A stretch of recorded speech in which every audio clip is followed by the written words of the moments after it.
36 कुल वोट पड़े, जिनमें 528 वोट पड़े हैं जगदीप धनखड़ के पक्ष में, यानी कि प्रचंड जीत इसको कहा जाएगा। विपक्षी एकता में कैसे दरार डाल दिया भारतीय जनता पार्टी ने।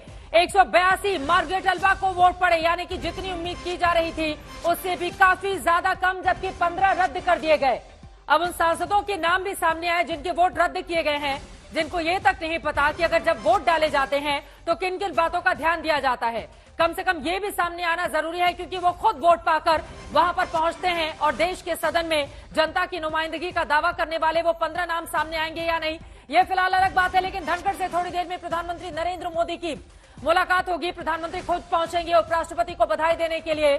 उपराष्ट्रपति के तौर पर जगदीप धनखड़, राष्ट्रपति एक तरफ द्रौपदी मुर्मू, जहां पर प्रचंड जीत उन्होंने हासिल की थी, तो वहीं उपराष्ट्रपति के तौर पर जगदीप धनखड़। और ये देखिए उनके गांव में, गांव की तस्वीरें आपके सामने है। आसमान में आतिशबाजी की है तस्वीरें और वहां पर जश्न मनाया जा रहा है जबरदस्त तरीके से। मुझे लगता है सीधे जय किशन का रुख करना चाहेंगे, वहां की तस्वीरें दिखाइए। और अब तो ऐसा लग रहा है डीजे वाले बाबू भी शुरू हो चुके हैं। जय किशन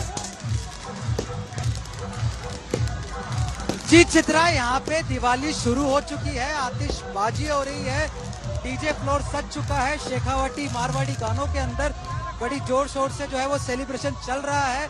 अभी थोड़ी देर पहले ही यहाँ पर तकरीबन 3-4 हजार लोग और पहुंचने वाले हैं। ये जगदीप धनखड़ का पुश्तैनी घर है, जहां आप देख सकते हैं लोगों में उत्साह आज किसी दिवाली से कम नहीं है।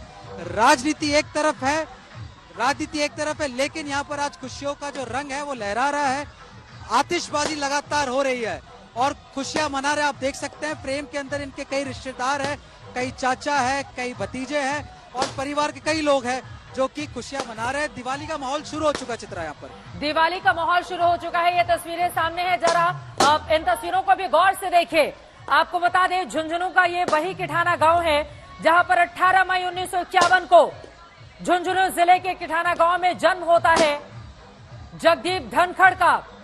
आपको बताते चले कई पार्टियों में वो रहे, एनडीए में उनका सिलेक्शन भी हुआ एक वक्त पर, लेकिन चूंकि उस वक्त वो उसमें नहीं जाकर वकालत की पढ़ाई करते हैं, एलएलबी करते हैं जयपुर से, और फिर उसके बाद वकालत में अपने पैर ऐसे जमाने लगते हैं कि धीरे धीरे उनका कद इतना बड़ा हो जाता है कि चाहे सत्ता पक्ष के लोग हों या फिर विपक्ष के लोग हों। जरा सुनते हैं लोगों के रिएक्शन भी आ रहे हैं। इसके बन गए हैं, बल्कि मैं कहूँगा देशवासियों को बहुत बहुत शुभकामनाएं हैं। मैं बात कर रही हूँ कुछ लोगों से यहाँ पर जो रंग बिरंगे साफों में यहाँ पर आए। हमें बताइए कितनी खुशी है इस वक्त की जगदीप धनखड़ जी जीत गए। अनंत खुशियाँ, खुशियों का कोई ठिकाना नहीं है। आज देश का किसान पुत्र उपराष्ट्रपति बना है। सभी देहात के लोगों में बहुत खुशी की लहर है कि हमारे देहात से आए हुए धनखड़ जी उपराष्ट्रपति बने हैं। सभी लोगों को बहुत बहुत शुभकामनाएं। आप अभी आए हैं यहाँ पर, कितने वक्त से यहाँ पर हैं आप, क्या इंतजाम कर रहे हैं? मैं अभी आया हूँ यहाँ। हाँ जी। आपने लड्डू बनाए, कितने लड्डू बना रहे हैं? लड्डू खा भी रहे?